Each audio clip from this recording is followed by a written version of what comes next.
नीतीश जी एकमात्र हैं, ब्रह्मा विष्णु महेश, 3 गो सनातन में भगवान है, लेकिन इनकी पार्टी में एक ही भगवान है। इस लोकतंत्र के लिए सबसे घातक अगर कोई पार्टी है तो वो भाजपा है, लेकिन बिहार में अगर कोई पार्टी सबसे ज्यादा घातक है लोकतंत्र के लिए तो वो नीतीश कुमार के तानाशाह वाली पार्टी जदयू है। जो भ्रम है आपको ना कि तेजस्वी खड़े हो जाएंगे, आपके पास विधायक होंगे तो तेजस्वी खड़े होंगे, नहीं होंगे तो नहीं खड़े होंगे। और याद रखिएगा, आपके हाथ से धीरे धीरे बिहार फिसल रहा है। जितना आरसीपी सिंह को कष्ट होने वाला है उतना ही कष्ट आपको भाजपा बिहार में देने वाली है।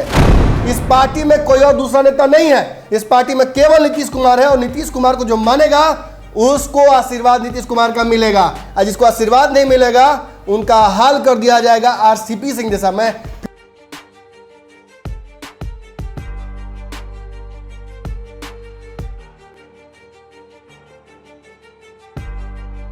नमस्कार, पंचनामा देख रहे हैं आप, जहां हम करते हैं खबरों की चीरफाड़। एक बार फिर से हाजिर हैं नई खबर लेकर जिसकी चीरफाड़ की जाएगी। भारतीय जनता पार्टी हर एक कदम फूंक फूंक कर चलती है। ऐसा लगता है कि भाजपा को स्क्रिप्ट मिल चुका है और उसी के अनुसार उसे कार्य करनी है। एक तरफ फिर से आरसीपी सिंह को लेकर भी चर्चा होगी। डॉक्टर साहब हैं, हालांकि डॉक्टर साहब आज खा भी रहे हैं और चीरफाड़ भी करेंगे, एक साथ 2 काम। ये आपके चलते होता है जी डॉक्टर साहब, क्या लग रहा है भारतीय जनता पार्टी एक बार फिर से आरसीपी सिंह को लेकर क्या सोच रही है? जदयू ने अब पूरी तरीके से बयान दे दिया है। अभी तक लग रहा था कि नीतीश कुमार मैनेज कर लेंगे, नीतीश के हाथ पांव पड़ेंगे, आरसीपी तो हो जाएगा, लेकिन अब तो मामला तीर से निकल चुका है। साल भर पहले निकल चुका था। आज ये पंचनामा हमने देखा था 1 साल पहले का, जो हमने एग्जैक्टली यही कहा था जी कि नीतीश के हाथ से निकल चुके हैं आरसीपी। चाह कर भी नीतीश कुमार अब आरसीपी सिंह को अपने पाले में नहीं कर पाएंगे जी। और चाहे देखिए, प्रयास आदमी करता है। नीतीश ने ये प्रयास किया था, आरसीपी सिंह को एक मौका भी दिया था, राष्ट्रीय अध्यक्ष बनाकर उन्हें मौका दिया गया था कि वो भाजपा से रिश्ते को ठीक करें जी। लेकिन आरसीपी सिंह महत्वाकांक्षी आदमी है। महत्वाकांक्षी कहना हमारे लिए थोड़ा आसान हो जाता है, संसदीय होता है। लोभी हैं, लालची हैं, ये कहना चाहिए। आज जदयू के लोग जो बेइज्जत कर रहे हैं, चाहे उन निषाद प्रवक्ता हों, चाहे छुटभैया नेताजी जो अब अशोक चौधरी जी हों, ये सारे लोग बेइज्जत कर रहे हैं ना। जिसका खुद 56 को छेद, दूसरा को कह रहा है कि तुम्हें छेद है। एक बात और है, जब इन्होंने कहा कि हम बड़े संघर्ष के साथ आगे आए हैं, संघर्ष करके आए हैं, तो अरविंद निषाद ने कहा कि आप क्या संघर्ष किए हैं? 75% जदयू को 43 पर ला दिए। हम भी बूटा खाने में बहुत संघर्ष कर रहे हैं। कौन संघर्ष किया है? नीतीश कुमार के अलावा इस पार्टी में किसी ने संघर्ष किया है क्या? कार्यकर्ताओं ने किया, बाकी सबको वरदान मिला है। और वरदान इसलिए नहीं मिला है कि तपस्या किए थे 55 साल, भगवान आए सामने, आशीर्वाद दिए, क्या मांगते हो मांगो। नहीं, नीतीश जी के गोड़ में तेल लगाने से, नीतीश जी का माथा सोहराने से, नीतीश जी की बात में गलत भी हो तो हामी भरने से, शराबबंदी लागू कर देते हैं बिहार में, एकदम जबरदस्त फायदा होगा बिहार का। एकदम सही कह रहे हैं सर, ये काम करते हैं, ऑक्सीजन बंद कर देते हैं बिहार में, बहुत दिक्कत हो रहा है। क्या बात कर रहे हैं सर, हम तो सांस लेना छोड़ चुके हैं 1 साल से सर, सांस लेने से ही सारी समस्याएं हैं। क्या सर चौधरी जी, आज आपके मुंह से निकल गया ना, सच्चाई कहाँ छुपती है? खाइएगा भुट्टा तो निकलेगा कल, मैंने क्या बोलते हैं उसको, चना। सच्चाई यही है कि अशोक चौधरी जी ने यही काम करके तो कांग्रेस में भी जगह बनाई थी। कांग्रेस के बाद रातों रात वो इस पार्टी में आए कैसे? अब मुझे बताइए बस। हर चीज़ का एक मापदंड होता है। राष्ट्रपति का पद, तो पद की सूटेबिलिटी भी होती है ना भाई, इतना साल उम्र होना चाहिए, इतना एक्सपीरियंस होना चाहिए। समझे, ऐसा तो होता नहीं है कि आइए आपको नौकरी दे देंगे, आइए आपको राष्ट्रपति बना देंगे, क्वेश्चन होके कल पैदा हुआ उसको भी राष्ट्रपति बना दिए, कोई मरने वाला उसको राष्ट्रपति बना दिया, ऐसा नहीं होता है। योग्यताएं होती हैं। मैं आपसे पूछ रहा हूं, दर्शकों से पूछ रहा हूं, अशोक चौधरी की कौन सी योग्यता देखकर उन्हें रातों रात कांग्रेस से बुलाया गया था जदयू में, और आ भी गए तो रातों रात मंत्री क्यों बनाया गया? क्या योग्यता देखकर? इससे पहले अशोक चौधरी की उपलब्धि यह है कि अपने पिता की राजनीति से वो राजनीति उन्हें मिली और कांग्रेस में उन्होंने काम किया। हाँ, ये जरूर कहूंगा कि जो विधायकों की संख्या बढ़ी वो अशोक चौधरी की बुद्धि की वजह से बढ़ी थी कांग्रेस में जी। लेकिन एक मंत्री के तौर पर अशोक चौधरी की उपयोगिता क्या थी? जब महागठबंधन की सरकार बनी, 4 मंत्री बनाए गए थे कांग्रेस की तरफ से। अवधेश जी बने थे, एक शायद वो जो शराबबंदी वाले थे वो थे, एक और मंत्री थे, और ये थे मदन मोहन झा थे, और एक ये थे। आपको बता दूं मैं, मदन मोहन झा को शिक्षा विभाग मिल रहा था जी। क्योंकि शिक्षाविद खानदान से वो आते हैं। जी अशोक चौधरी को गृह और रजिस्ट्री वाला विभाग मिल रहा था। आपको बताया रातों रात खेला किया गया। अशोक चौधरी गृह विभाग ये सब छोड़कर रजिस्ट्री विभाग वो छोड़कर दे दिया उन्होंने मदन मोहन झा को, और वो वाला विभाग जो शिक्षा है अपने पास ले लिया। जानते क्यों? पॉइंट बढ़ाने के लिए। और क्या हुआ? रूबी राय, गणेश, पॉलिटिकल साइंस, चौतल्ला पर चढ़ चढ़ के चीटिंग, बीबीसी में तस्वीर छपी थी, याद है आपको? अंडरवियर से चीट निकाला जाता, याद है आपको? गाना बना था अशोक चौधरी पे, याद है आपको? ये सारी चीजें देखने के बावजूद नीतीश कुमार ने उन्हें मंत्री बनाया। अब बताइए आप हमको, छोड़िए ये सब बातें। हो सकता है कि हम बहुत खराब वकालत कर रहे होंगे, निगेटिव आदमी है, हम निगेटिव काम कर रहे होंगे। इतना उपलब्धि जिसका है मंत्री में, उसको मंत्री बनाइएगा आप? जी संगठन में जिम्मेवारी दे देते। अगर अशोक चौधरी को राष्ट्रीय अध्यक्ष बना देते तो मैं कुछ नहीं बोलता, लेकिन एक मंत्री के तौर पर फेल आदमी को मंत्री दोबारा नीतीश कुमार ने क्यों बनाया? इसी कारण से आज जो अशोक चौधरी कह रहे हैं इस पार्टी में कोई और दूसरा नेता नहीं है, इस पार्टी में केवल नीतीश कुमार है, और नीतीश कुमार को जो मानेगा उसको आशीर्वाद नीतीश कुमार का मिलेगा, और जिसको आशीर्वाद नहीं मिलेगा उनका हाल कर दिया जाएगा आरसीपी सिंह जैसा। मैं फिर कहूंगा, मैं संसदीय भाषा का प्रयोग कर रहा हूं, किसकी तरह हाल कर दिया जाएगा ये आरसीपी सिंह से बेहतर पूछ सकते हैं आप। हम तो आरसीपी कह रहे हैं, आरसीपी का प्रतुक क्या होगा ये समझिए आप। जी हाल वैसा कर दिया जाएगा। और कल जो निषाद प्रवक्ता है इनके, इन्होंने जो बातें कही हैं मैं इस बात से इत्तेफाक रखता हूं। जी फॉर फर्स्ट टाइम मैं आरसीपी सिंह का पक्ष नहीं ले रहा हूं। अब तक आरसीपी सिंह के पक्ष में कुछ बातें मैंने कही हैं, उसका कारण था संगठन में कोई व्यक्ति काम कर रहा है। जी नीतीश कुमार के पास मौका था ना। आरसीपी सिंह का बयान अगर पसंद नहीं आया, उनका कार्यकाल पसंद नहीं आया, उनका कार्यकलाप पसंद नहीं आया, तो नीतीश बोल सकते थे तब के तब जी कि आरसीपी सिंह जी आप गड़बड़ा रहे हैं, आप गलत तरफ जा रहे हैं। इतना फजीहत करके पहले आप किसी को अपना हाथ बना लीजिए, फिर उसको काट के फेंक दीजिए, तो ये गलत बात है ना।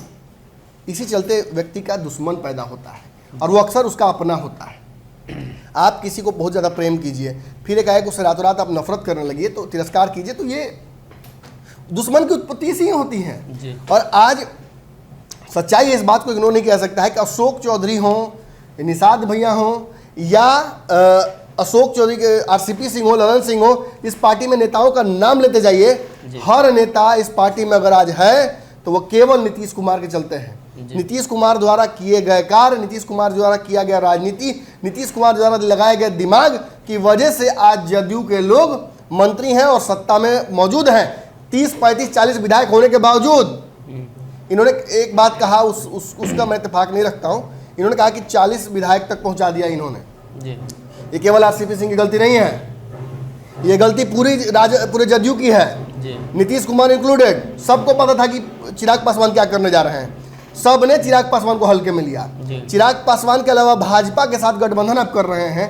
भाजपा दो मुँहा साफ है, भाजपा कहता कुछ है करता कुछ है। जी किसान बिल पर देख लीजिए, आप अग्निवीर पर देख लीजिए, भाजपा का विरोध करके जब तक भाजपा गठबंधन बहुमत में रहेगी केंद्र में, आप भाजपा का बाल बाका नहीं कर सकते हैं। मैं बार बार यही कहता हूं, लोग कहते नहीं आप भाजपा की बड़ाई कर, मैं बड़ाई नहीं कर रहा हूं, मैं आपको बता रहा हूं कि भाजपा निरंकुश होती जा रही है। भाजपा की ताकत जानिए, अपने दुश्मन को कमजोर नहीं समझा जाता है। इस लोकतंत्र के लिए सबसे घातक अगर कोई पार्टी है तो वो भाजपा है। लेकिन बिहार में अगर कोई पार्टी सबसे ज्यादा घातक है लोकतंत्र के लिए तो वो नीतीश कुमार के तानाशाह वाली पार्टी जदयू है, जिसका अशोक चौधरी भी रोना रो रहे हैं। क्या कह रहे हैं कि हमारी पार्टी में एक ही नेता है। बहुत बधाई हो आपको।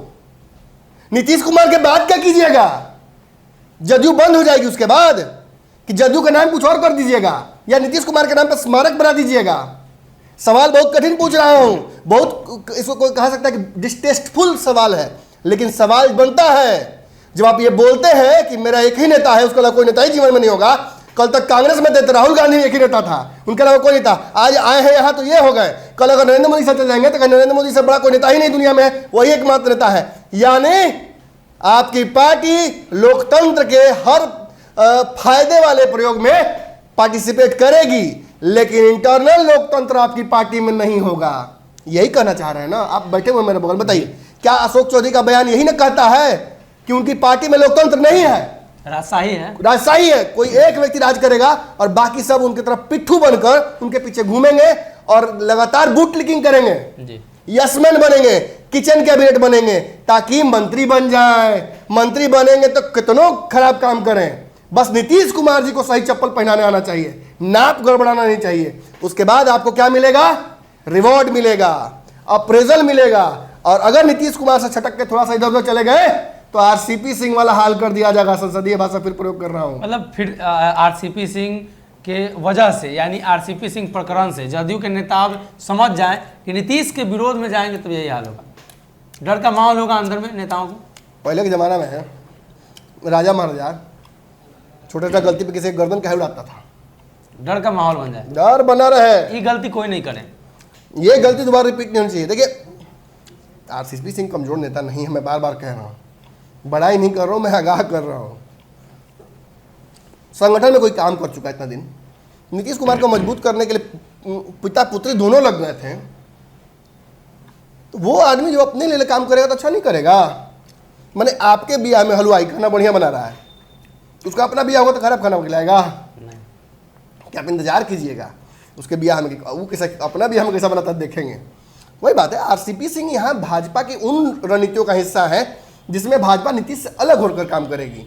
वो नीतीश के साथ वाली रणनीति का हिस्सा कभी नहीं हो सकते हैं। इसलिए हो सकता है कि ही मे गो टू एक्साइल, उन्हें वनवास जाना पड़े। अब जी कहे ना, याद रखिएगा मेरे बयान को, एक एक बात को याद रखिएगा, इन बातों को।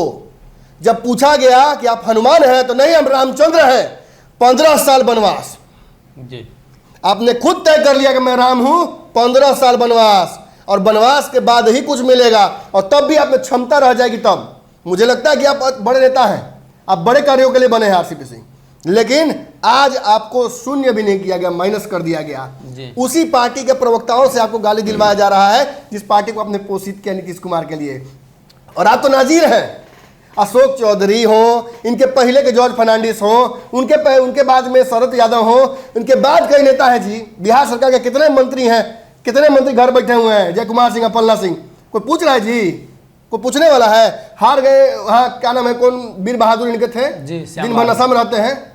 कौन नशा में रहते? भगवान, हम नहीं बोल रहे हैं कि नशा में रहते हैं, मतलब दारू के नशा में नहीं बोल रहे हैं, कुछ नशा में होंगे, लेकिन उनको भी नीतीश कुमार अब याद नहीं कर रहे हैं। माने हॉर्सेस फॉर कर्सेस, जब जिसकी आवश्यकता तब उसी को। चम्मच खाना खा रहे हैं, चम्मच यूज कर रहे हैं, चम्मच भुलाना नहीं चाहिए, खाते समय तो रहना चाहिए ना। खैला के बाद चम्मच पॉकेट में लेके जाते हैं आप? नहीं, फेंक देते हैं। जो चम्मच आज लोग साथ खड़ा है, जो लोग बयान बड़ा बड़ा दे रहा है, नीतीश जी एकमात्र है, ब्रह्मा विष्णु महेश, 3 गो सनातन में भगवान है, लेकिन इनकी पार्टी में कहीं भगवान है।